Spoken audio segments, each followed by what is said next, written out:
मंत्र सुनाने वाले हैं। आज बुधवार का दिन भगवान गणेश जी को समर्पित है।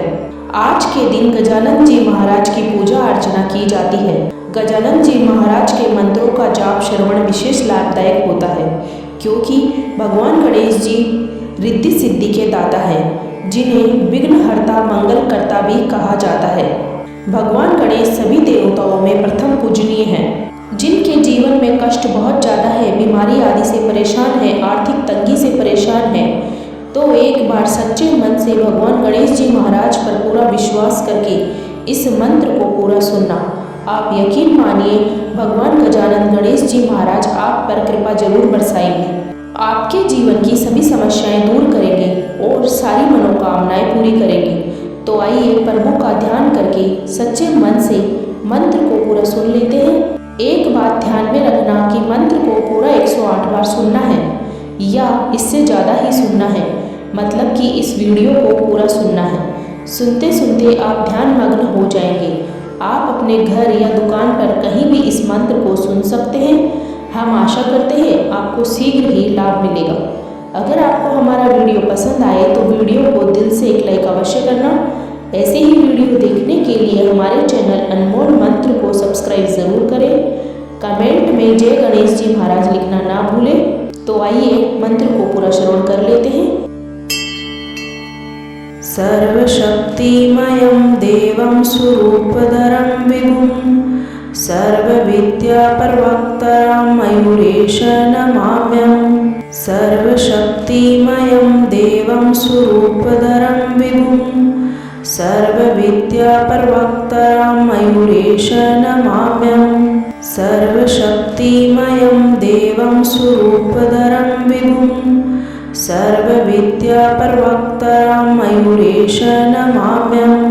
सर्वशक्तिमयं देवं स्वरूपधरं विभुं सर्वविद्याप्रवक्तारं मयूरेश नमाम्यहम्।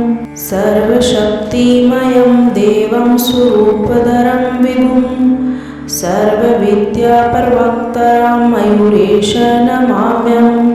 सर्वशक्तिमयं देवं स्वरूपधरं विभुं सर्वविद्याप्रवक्तारं मयूरेश नमाम्यहम्।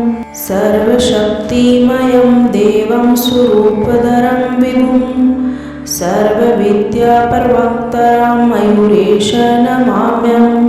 सर्वशक्तिमयं देवं स्वरूपधरं विभुं सर्वविद्याप्रवक्तारं मयूरेश नमाम्यहम्। सर्वशक्तिमयं देवं स्वरूपधरं विभुं सर्वविद्याप्रवक्तारं मयूरेश नमाम्यहम्। सर्वशक्तिमयं देवं स्वरूपधरं विभुं सर्वविद्याप्रवक्तारं मयूरेश नमाम्यहम्। सर्वशक्तिमयं देवं स्वरूपधरं विभुं सर्वविद्याप्रवक्तारं मयूरेश नमाम्यहम्। सर्वशक्तिमयं देवं स्वरूपधरं विभुं सर्वविद्याप्रवक्तारं मयूरेश नमाम्यहम्। सर्वशक्तिमयं देवं स्वरूपधरं विभुं सर्वविद्याप्रवक्तारं मयूरेश नमाम्यहम्। सर्वशक्तिमयं देवं स्वरूपधरं विभुं सर्वविद्याप्रवक्तारं मयूरेश नमाम्यहम्। सर्वशक्तिमयं देवं स्वरूपधरं विभुं सर्वविद्याप्रवक्तारं मयूरेश नमाम्यहम्। सर्वशक्तिमयं देवं स्वरूपधरं विभुं सर्वविद्याप्रवक्तारं मयूरेश नमाम्यहम्। सर्वशक्तिमयं देवं स्वरूपधरं विभुं सर्वविद्याप्रवक्तारं मयूरेश नमाम्यहम्। सर्वशक्तिमयं देवं स्वरूपधरं विभुं सर्वविद्याप्रवक्तारं मयूरेश नमाम्यहम्। सर्वशक्तिमयं देवं स्वरूपधरं विभुं सर्वविद्याप्रवक्तारं मयूरेश नमाम्यहम्। सर्वशक्तिमयं देवं स्वरूपधरं विभुम्। सर्वविद्याप्रवक्तारं मयूरेश नमाम्यहम्। सर्वशक्तिमयं देवं स्वरूपधरं विभुम्। सर्वविद्याप्रवक्तारं मयूरेश नमाम्यहम्। सर्वशक्तिमयं देवं स्वरूपधरं विभुम्। सर्वविद्याप्रवक्तारं मयूरेश नमाम्यहम्। सर्वशक्तिमयं देवं स्वरूपधरं विभुम्। सर्वविद्याप्रवक्तारं मयूरेश नमाम्यहम्। सर्वशक्तिमयं देवं स्वरूपधरं विभुम्। सर्वविद्याप्रवक्तारं मयूरेश नमाम्यहम्। सर्वशक्तिमयं देवं स्वरूपधरं विभुम्। सर्वविद्याप्रवक्तारं मयूरेश नमाम्यहम्। सर्वशक्तिमयं देवं स्वरूपधरं विभुम्। सर्वविद्याप्रवक्तारं मयूरेश नमाम्यहम्। सर्वशक्तिमयं देवं स्वरूपधरं विभुम्। सर्वविद्याप्रवक्तारं मयूरेश नमाम्यहम्। सर्वशक्तिमयं देवं स्वरूपधरं विभुम्। सर्वविद्याप्रवक्तारं मयूरेश नमाम्यहम्। सर्वशक्तिमयं देवं स्वरूपधरं विभुम्। सर्वविद्याप्रवक्तारं मयूरेश नमाम्यहम्। सर्वशक्तिमयं देवं स्वरूपधरं विभुम्। सर्वविद्याप्रवक्तारं मयूरेश नमाम्यहम्। सर्वशक्तिमयं देवं स्वरूपधरं विभुम्। सर्वविद्याप्रवक्तारं मयूरेश नमाम्यहम्। सर्वशक्तिमयं देवं स्वरूपधरं विभुम्। सर्वविद्याप्रवक्तारं मयूरेश नमाम्यहम्। सर्वशक्तिमयं देवं स्वरूपधरं विभुम्। सर्वविद्याप्रवक्तारं मयूरेश नमाम्यहम्। सर्वशक्तिमयं देवं स्वरूपधरं विभुम्। सर्वविद्याप्रवक्तारं मयूरेश नमाम्यहम्। सर्वशक्तिमयं देवं स्वरूपधरं विभुम्। सर्वविद्याप्रवक्तारं मयूरेश नमाम्यहम्। सर्वशक्तिमयं देवं स्वरूपधरं विभुम्। सर्वविद्याप्रवक्तारं मयूरेश नमाम्यहम्। सर्वशक्तिमयं देवं स्वरूपधरं विभुम्। सर्वविद्याप्रवक्तारं मयूरेश नमाम्यहम्। सर्वशक्तिमयं देवं स्वरूपधरं विभुम्। सर्वविद्याप्रवक्तारं मयूरेश नमाम्यहम्। सर्वशक्तिमयं देवं स्वरूपधरं विभुम्। सर्वविद्याप्रवक्तारं मयूरेश नमाम्यहम्। सर्वशक्तिमयं देवं स्वरूपधरं विभुम्। सर्वविद्याप्रवक्तारं मयूरेश नमाम्यहम्। सर्वशक्तिमयं देवं स्वरूपधरं विभुम्।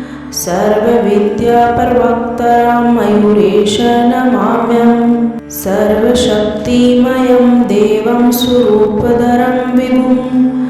सर्वविद्याप्रवक्तारं मयूरेश नमाम्यहम्। सर्वशक्तिमयं देवं स्वरूपधरं विभुम्।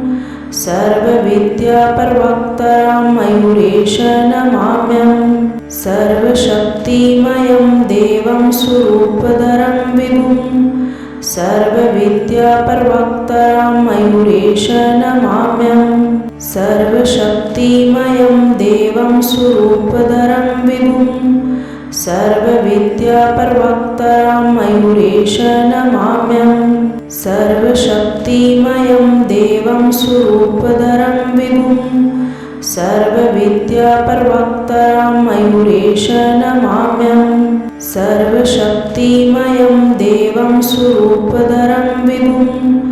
सर्वविद्याप्रवक्तारं मयूरेश नमाम्यहम्। सर्वशक्तिमयं देवं स्वरूपधरं विभुम्। सर्वविद्याप्रवक्तारं मयूरेश नमाम्यहम्। सर्वशक्तिमयं देवं स्वरूपधरं विभुम्। सर्वविद्याप्रवक्तारं मयूरेश नमाम्यहम्। सर्वशक्तिमयं देवं स्वरूपधरं विभुम्। सर्वविद्याप्रवक्तारं मयूरेश नमाम्यहम्। सर्वशक्तिमयं देवं स्वरूपधरं विभुम्। सर्वविद्याप्रवक्तारं मयूरेश नमाम्यहम्। सर्वशक्तिमयं देवं स्वरूपधरं विभुम्। सर्वविद्याप्रवक्तारं मयूरेश नमाम्यहम्। सर्वशक्तिमयं देवं स्वरूपधरं विभुम्। सर्वविद्याप्रवक्तारं मयूरेश नमाम्यहम्। सर्वशक्तिमयं देवं स्वरूपधरं विभुम्। सर्वविद्याप्रवक्तारं मयूरेश नमाम्यहम्। सर्वशक्तिमयं देवं स्वरूपधरं विभुम्। सर्वविद्याप्रवक्तारं मयूरेश नमाम्यहम्। सर्वशक्तिमयं देवं स्वरूपधरं विभुम्। सर्वविद्याप्रवक्तारं मयूरेश नमाम्यहम्। सर्वशक्तिमयं देवं स्वरूपधरं विभुम्। सर्वविद्याप्रवक्तारं मयूरेश नमाम्यहम्। सर्वशक्तिमयं देवं स्वरूपधरं विभुम्। सर्वविद्याप्रवक्तारं मयूरेश नमाम्यहम्। सर्वशक्तिमयं देवं स्वरूपधरं विभुम्। सर्वविद्याप्रवक्तारं मयूरेश नमाम्यहम्। सर्वशक्तिमयं देवं स्वरूपधरं विभुम्। सर्वविद्याप्रवक्तारं मयूरेश नमाम्यहम्। सर्वशक्तिमयं देवं स्वरूपधरं विभुम्। सर्वविद्याप्रवक्तारं मयूरेश नमाम्यहम्। सर्वशक्तिमयं देवं स्वरूपधरं विभुम्। सर्वविद्याप्रवक्तारं मयूरेश नमाम्यहम्। सर्वशक्तिमयं देवं स्वरूपधरं विभुम्। सर्वविद्याप्रवक्तारं मयूरेश नमाम्यहम्। सर्वशक्तिमयं देवं स्वरूपधरं विभुम्। सर्वविद्याप्रवक्तारं मयूरेश नमाम्यहम्। सर्वशक्तिमयं देवं स्वरूपधरं विभुम्। सर्वविद्याप्रवक्तारं मयूरेश नमाम्यहम्। सर्वशक्तिमयं देवं स्वरूपधरं विभुम्। सर्वविद्याप्रवक्तारं मयूरेश नमाम्यहम्। सर्वशक्तिमयं देवं स्वरूपधरं विभुम्। सर्वविद्याप्रवक्तारं मयूरेश नमाम्यहम्। सर्वशक्तिमयं देवं स्वरूपधरं विभुम्। सर्वविद्याप्रवक्तारं मयूरेश नमाम्यहम्। सर्वशक्तिमयं देवं स्वरूपधरं विभुम्। सर्वविद्याप्रवक्तारं मयूरेश नमाम्यहम्। सर्वशक्तिमयं देवं स्वरूपधरं विभुम्। सर्वविद्याप्रवक्तारं मयूरेश नमाम्यहम्। सर्वशक्तिमयं देवं स्वरूपधरं विभुम्। सर्वविद्याप्रवक्तारं मयूरेश नमाम्यहम्। सर्वशक्तिमयं देवं स्वरूपधरं विभुम्। सर्वविद्याप्रवक्तारं मयूरेश नमाम्यहम्। सर्वशक्तिमयं देवं स्वरूपधरं विभुम्। सर्वविद्याप्रवक्तारं मयूरेश नमाम्यहम्। सर्वशक्तिमयं देवं स्वरूपधरं विभुम्। सर्वविद्याप्रवक्तारं मयूरेश नमाम्यहम्। सर्वशक्तिमयं देवं स्वरूपधरं विभुम्। सर्वविद्याप्रवक्तारं मयूरेश नमाम्यहम्। सर्वशक्तिमयं देवं स्वरूपधरं विभुम् सर्वविद्याप्रवक्तारं मयूरेश नमाम्यहम्। सर्वशक्तिमयं देवं स्वरूपधरं विभुम् सर्वविद्याप्रवक्तारं मयूरेश नमाम्यहम्। सर्वशक्तिमयं देवं स्वरूपधरं विभुम् सर्वविद्याप्रवक्तारं मयूरेश नमाम्यहम्। सर्वशक्तिमयं देवं स्वरूपधरं विभुम् सर्वविद्याप्रवक्तारं मयूरेश नमाम्यहम्। सर्वशक्तिमयं देवं स्वरूपधरं विभुम् सर्वविद्याप्रवक्तारं मयूरेश नमाम्यहम्। सर्वशक्तिमयं देवं स्वरूपधरं विभुम् सर्वविद्याप्रवक्तारं मयूरेश नमाम्यहम्। सर्वशक्तिमयं देवं स्वरूपधरं विभुम् सर्वविद्याप्रवक्तारं मयूरेश नमाम्यहम्। सर्वशक्तिमयं देवं स्वरूपधरं विभुम् सर्वविद्याप्रवक्तारं मयूरेश नमाम्यहम्। सर्वशक्तिमयं देवं स्वरूपधरं विभुम् सर्वविद्याप्रवक्तारं मयूरेश नमाम्यहम्। सर्वशक्तिमयं देवं स्वरूपधरं विभुम् सर्वविद्याप्रवक्तारं मयूरेश नमाम्यहम्। सर्वशक्तिमयं देवं स्वरूपधरं विभुम् सर्वविद्याप्रवक्तारं मयूरेश नमाम्यहम्।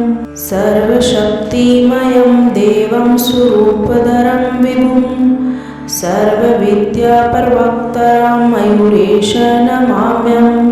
सर्वशक्तिमयं देवं स्वरूपधरं विभुम् सर्वविद्याप्रवक्तारं मयूरेश नमाम्यहम्। सर्वशक्तिमयं देवं स्वरूपधरं विभुम् सर्वविद्याप्रवक्तारं मयूरेश नमाम्यहम्।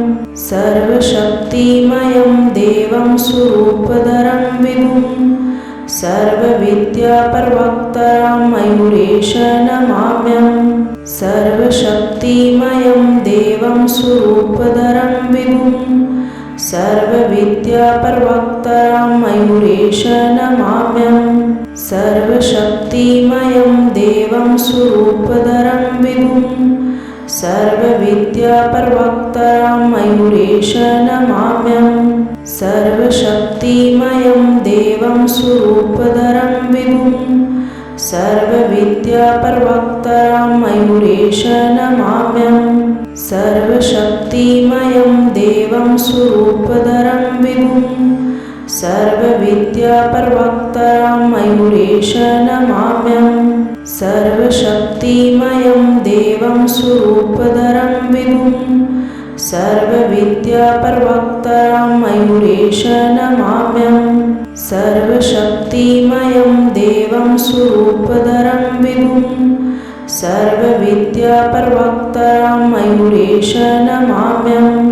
सर्वशक्तिमयं देवं स्वरूपधरं विभुम् सर्वविद्याप्रवक्तारं मयूरेश नमाम्यहम्। सर्वशक्तिमयं देवं स्वरूपधरं विभुम् सर्वविद्याप्रवक्तारं मयूरेश नमाम्यहम्।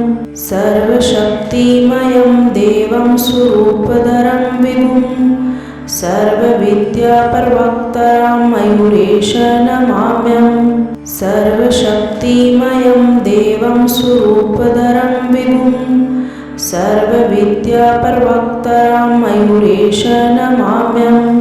सर्वशक्तिमयं देवं स्वरूपधरं विभुम् सर्वविद्याप्रवक्तारं मयूरेश नमाम्यहम्। सर्वशक्तिमयं देवं स्वरूपधरं विभुम् सर्वविद्याप्रवक्तारं मयूरेश नमाम्यहम्। सर्वशक्तिमयं देवं स्वरूपधरं विभुम् सर्वविद्याप्रवक्तारं मयूरेश नमाम्यहम्। सर्वशक्तिमयं देवं स्वरूपधरं विभुम्। सर्वविद्याप्रवक्तारं मयूरेश नमाम्यहम्। सर्वशक्तिमयं देवं स्वरूपधरं विभुम्। सर्वविद्याप्रवक्तारं मयूरेश नमाम्यहम्। सर्वशक्तिमयं देवं स्वरूपधरं विभुम्। सर्वविद्याप्रवक्तारं मयूरेश नमाम्यहम्। सर्वशक्तिमयं देवं स्वरूपधरं विभुम्। सर्वविद्याप्रवक्तारं मयूरेश नमाम्यहम्। सर्वशक्तिमयं देवं स्वरूपधरं विभुम्। सर्वविद्याप्रवक्तारं मयूरेश नमाम्यहम्। सर्वशक्तिमयं देवं स्वरूपधरं विभुम्। सर्वविद्याप्रवक्तारं मयूरेश नमाम्यहम्। सर्वशक्तिमयं देवं स्वरूपधरं विभुम्। सर्वविद्याप्रवक्तारं मयूरेश नमाम्यहम्। सर्वशक्तिमयं देवं स्वरूपधरं विभुम्। सर्वविद्याप्रवक्तारं मयूरेश नमाम्यहम्। सर्वशक्तिमयं देवं स्वरूपधरं विभुम्। सर्वविद्याप्रवक्तारं मयूरेश नमाम्यहम्। सर्वशक्तिमयं देवं स्वरूपधरं विभुम्। सर्वविद्याप्रवक्तारं मयूरेश नमाम्यहम्। सर्वशक्तिमयं देवं स्वरूपधरं विभुम्। सर्वविद्याप्रवक्तारं मयूरेश नमाम्यहम्। सर्वशक्तिमयं देवं स्वरूपधरं विभुम्। सर्वविद्याप्रवक्तारं मयूरेश नमाम्यहम्। सर्वशक्तिमयं देवं स्वरूपधरं विभुम्। सर्वविद्याप्रवक्तारं मयूरेश नमाम्यहम्। सर्वशक्तिमयं देवं स्वरूपधरं विभुम्। सर्वविद्याप्रवक्तारं मयूरेश नमाम्यहम्। सर्वशक्तिमयं देवं स्वरूपधरं विभुम्। सर्वविद्याप्रवक्तारं मयूरेश नमाम्यहम्। सर्वशक्तिमयं देवं स्वरूपधरं विभुम्। सर्वविद्याप्रवक्तारं मयूरेश नमाम्यहम्। सर्वशक्तिमयं देवं स्वरूपधरं विभुम्। सर्वविद्याप्रवक्तारं मयूरेश नमाम्यहम्। सर्वशक्तिमयं देवं स्वरूपधरं विभुम्। सर्वविद्याप्रवक्तारं मयूरेश नमाम्यहम्। सर्वशक्तिमयं देवं स्वरूपधरं विभुम्। सर्वविद्याप्रवक्तारं मयूरेश नमाम्यहम्। सर्वशक्तिमयं देवं स्वरूपधरं विभुम्। सर्वविद्याप्रवक्तारं मयूरेश नमाम्यहम्। सर्वशक्तिमयं देवं स्वरूपधरं विभुम्। सर्वविद्याप्रवक्तारं मयूरेश नमाम्यहम्। सर्वशक्तिमयं देवं स्वरूपधरं विभुम्। सर्वविद्याप्रवक्तारं मयूरेश नमाम्यहम्। सर्वशक्तिमयं देवं स्वरूपधरं विभुम्। सर्वविद्याप्रवक्तारं मयूरेश नमाम्यहम्। सर्वशक्तिमयं देवं स्वरूपधरं विभुम्। सर्वविद्याप्रवक्तारं मयूरेश नमाम्यहम्। सर्वशक्तिमयं देवं स्वरूपधरं विभुम्।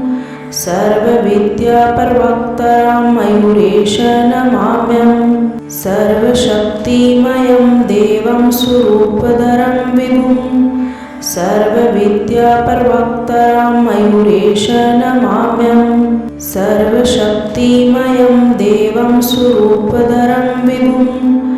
सर्वविद्याप्रवक्तारं मयूरेश नमाम्यहम्। सर्वशक्तिमयं देवं स्वरूपधरं विभुम्। सर्वविद्याप्रवक्तारं मयूरेश नमाम्यहम्। सर्वशक्तिमयं देवं स्वरूपधरं विभुम्। सर्वविद्याप्रवक्तारं मयूरेश नमाम्यहम्। सर्वशक्तिमयं देवं स्वरूपधरं विभुम्। सर्वविद्याप्रवक्तारं मयूरेश नमाम्यहम्। सर्वशक्तिमयं देवं स्वरूपधरं विभुम्। सर्वविद्याप्रवक्तारं मयूरेश नमाम्यहम्। सर्वशक्तिमयं देवं स्वरूपधरं विभुम्। सर्वविद्याप्रवक्तारं मयूरेश नमाम्यहम्। सर्वशक्तिमयं देवं स्वरूपधरं विभुम्। सर्वविद्याप्रवक्तारं मयूरेश नमाम्यहम्। सर्वशक्तिमयं देवं स्वरूपधरं विभुम्। सर्वविद्याप्रवक्तारं मयूरेश नमाम्यहम्। सर्वशक्तिमयं देवं स्वरूपधरं विभुम्। सर्वविद्याप्रवक्तारं मयूरेश नमाम्यहम्। सर्वशक्तिमयं देवं स्वरूपधरं विभुम्। सर्वविद्याप्रवक्तारं मयूरेश नमाम्यहम्। सर्वशक्तिमयं देवं स्वरूपधरं विभुम्। सर्वविद्याप्रवक्तारं मयूरेश नमाम्यहम्। सर्वशक्तिमयं देवं स्वरूपधरं विभुम्। सर्वविद्याप्रवक्तारं मयूरेश नमाम्यहम्। सर्वशक्तिमयं देवं स्वरूपधरं विभुम्। सर्वविद्याप्रवक्तारं मयूरेश नमाम्यहम्। सर्वशक्तिमयं देवं स्वरूपधरं विभुम्। सर्वविद्याप्रवक्तारं मयूरेश नमाम्यहम्। सर्वशक्तिमयं देवं स्वरूपधरं विभुम्। सर्वविद्याप्रवक्तारं मयूरेश नमाम्यहम्। सर्वशक्तिमयं देवं स्वरूपधरं विभुम्। सर्वविद्याप्रवक्तारं मयूरेश नमाम्यहम्। सर्वशक्तिमयं देवं स्वरूपधरं विभुम्। सर्वविद्याप्रवक्तारं मयूरेश नमाम्यहम्। सर्वशक्तिमयं देवं स्वरूपधरं विभुम्। सर्वविद्याप्रवक्तारं मयूरेश नमाम्यहम्। सर्वशक्तिमयं देवं स्वरूपधरं विभुम्।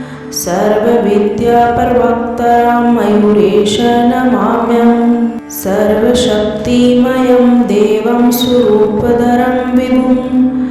सर्वविद्याप्रवक्तारं मयूरेश नमाम्यहम्। सर्वशक्तिमयं देवं स्वरूपधरं विभुम्। सर्वविद्याप्रवक्तारं मयूरेश नमाम्यहम्। सर्वशक्तिमयं देवं स्वरूपधरं विभुम्। सर्वविद्याप्रवक्तारं मयूरेश नमाम्यहम्। सर्वशक्तिमयं देवं स्वरूपधरं विभुम्। सर्वविद्याप्रवक्तारं मयूरेश नमाम्यहम्। सर्वशक्तिमयं देवं स्वरूपधरं विभुम्। सर्वविद्याप्रवक्तारं मयूरेश नमाम्यहम्। सर्वशक्तिमयं देवं स्वरूपधरं विभुम्। सर्वविद्याप्रवक्तारं मयूरेश नमाम्यहम्। सर्वशक्तिमयं देवं स्वरूपधरं विभुम्। सर्वविद्याप्रवक्तारं मयूरेश नमाम्यहम्। सर्वशक्तिमयं देवं स्वरूपधरं विभुम्। सर्वविद्याप्रवक्तारं मयूरेश नमाम्यहम्। सर्वशक्तिमयं देवं स्वरूपधरं विभुम्। सर्वविद्याप्रवक्तारं मयूरेश नमाम्यहम्। सर्वशक्तिमयं देवं स्वरूपधरं विभुम्। सर्वविद्याप्रवक्तारं मयूरेश नमाम्यहम्। सर्वशक्तिमयं देवं स्वरूपधरं विभुम्। सर्वविद्याप्रवक्तारं मयूरेश नमाम्यहम्। सर्वशक्तिमयं देवं स्वरूपधरं विभुम्। सर्वविद्याप्रवक्तारं मयूरेश नमाम्यहम्। सर्वशक्तिमयं देवं स्वरूपधरं विभुम्। सर्वविद्याप्रवक्तारं मयूरेश नमाम्यहम्। सर्वशक्तिमयं देवं स्वरूपधरं विभुम्। सर्वविद्याप्रवक्तारं मयूरेश नमाम्यहम्। सर्वशक्तिमयं देवं स्वरूपधरं विभुम्। सर्वविद्याप्रवक्तारं मयूरेश नमाम्यहम्। सर्वशक्तिमयं देवं स्वरूपधरं विभुम्। सर्वविद्याप्रवक्तारं मयूरेश नमाम्यहम्। सर्वशक्तिमयं देवं स्वरूपधरं विभुम्। सर्वविद्याप्रवक्तारं मयूरेश नमाम्यहम्। सर्वशक्तिमयं देवं स्वरूपधरं विभुम्। सर्वविद्याप्रवक्तारं मयूरेश नमाम्यहम्। सर्वशक्तिमयं देवं स्वरूपधरं विभुम्।